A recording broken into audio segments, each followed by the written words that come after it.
নেপালের দশরথ রঙ্গশালা স্টেডিয়াম, এই স্টেডিয়ামকে দেখলেই একটা কথা মনে আসে সবার প্রথমে, সেটা হচ্ছে যে ওপরে ফিটফাট, ভেতরে সদরঘাট।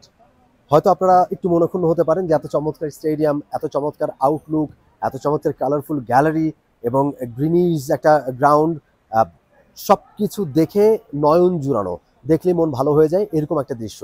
তারপরেও কেন বলছি এই কথা যে ওপরে ফিটফাট ভেতরে সদরঘাট, তার বেশ কিছু কারণ রয়েছে। আপনাদের সেটা জানিয়ে দিই যে এই স্টেডিয়ামকে আপনারা জেনে থাকবেন, এএফসি কিন্তু এই স্টেডিয়ামকে ব্যান করেছে, একবার নয় দুইবার। এই কিছুদিন আগেও একবার ব্যান করেছে, যার কতগুলো কারণ রয়েছে। এখানে সিকিউরিটি সিস্টেমটা খুব একটা ভালো না, বিশেষ করে দর্শকরা যখন খেলা দেখতে আসেন স্টেডিয়ামে, তখন তাদের ঢোকা কিংবা প্রবেশ বের হয়ে যাওয়ার যে গেটগুলো রয়েছে সেগুলো খুব একটা ভালো নয়, স্মুথই নয়। একটা গেট রয়েছে একটু বড় বা প্রশস্ত, মেইন গেট যেটা। এছাড়া বাকি গেটগুলোতে আসলে দর্শকরা মাঠে ঢুকতে বা বেরোতে তাদের বেশ অসুবিধার সম্মুখীন হতে হয়, বেশ সমস্যার মুখে পড়তে হয়, যে কারণে এটাকে চিহ্নিত করা হয়েছে আলাদাভাবে। এছাড়া যদি ফিটনেসের কথা বলি, যদি সারফেসের কথা বলি, পিচ খুব একটা ভালো নয়। আপনারা জানেন যে নেপালের যে রাষ্ট্রীয় যে প্রোগ্রামগুলো হয়, জাতীয় যে দিবসগুলো রয়েছে, সেগুলোকে ঘিরে যে অনুষ্ঠানগুলো হয়, সেগুলো কিন্তু এই মাঠে অনুষ্ঠিত হয়। এখানে বিভিন্ন প্রোগ্রামের কারণে এই মাঠের যে সারফেসটা, সেটা ক্ষতিগ্রস্ত হয়, কোথাও উঁচু নিচু রয়েছে। সেটা দূর থেকে দেখলে বোঝা যায় না, যখন ফুটবলাররা খেলেন তখন আসলে তারা বুঝতে পারেন যে সেখানে কতটা ল্যাকিংস রয়েছে, কিংবা সেখানে কতটা আসলে মাঠে এবড়ো থেবড়ো অবস্থা রয়েছে। সেটা একটা প্রবলেমের কারণ। আরেকটা বড় প্রবলেম হচ্ছে, সেটা হচ্ছে ফ্লাড লাইট।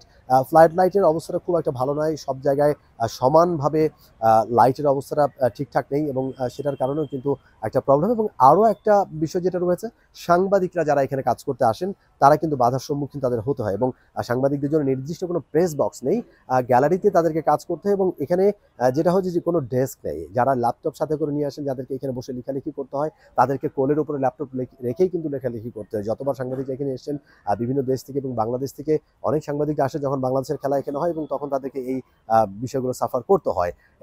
এবং আজকেও কিন্তু বেশ ভারী বৃষ্টি হচ্ছে।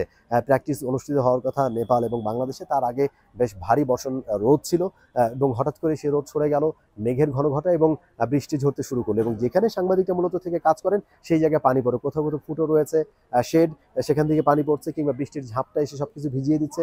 ক্যামেরা, ল্যাপটপ, মোবাইল, সেগুলো ভিজে যাওয়ার ভয়। আমরা এখন যেই জায়গায় এসে কাজ করছি, সেখানে মূলত ভিআইপি বক্স, এখানে এসে কাজ করতে হচ্ছে এখন।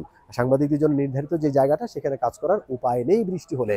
এবং নেপালে যেহেতু যখন তখন বৃষ্টি ঝরে, এই রোদ এই বৃষ্টি, যে কোনো মুহূর্তে আপনি দেখবেন যে রোদ হচ্ছে, হঠাৎ করেই রোদ মেঘে ঢেকে যায় এবং বৃষ্টি ঝরে।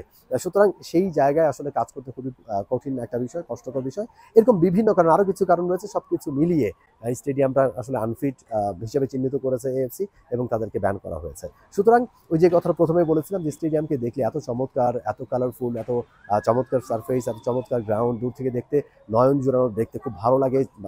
কিন্তু তারপরও স্টেডিয়ামকে ব্যান করা হয়েছে, কারণ এই যে স্পেসিফিক কারণগুলো বললাম, এরকম বেশ কিছু কারণে স্টেডিয়ামটাকে আসলে ব্যান করা হয়েছে। এই মাঠে অনুষ্ঠিত হবে বাংলাদেশ এবং নেপালের ম্যাচ। দুইটা ম্যাচ খেলবে, ফিফা ফ্রেন্ডলি ম্যাচ।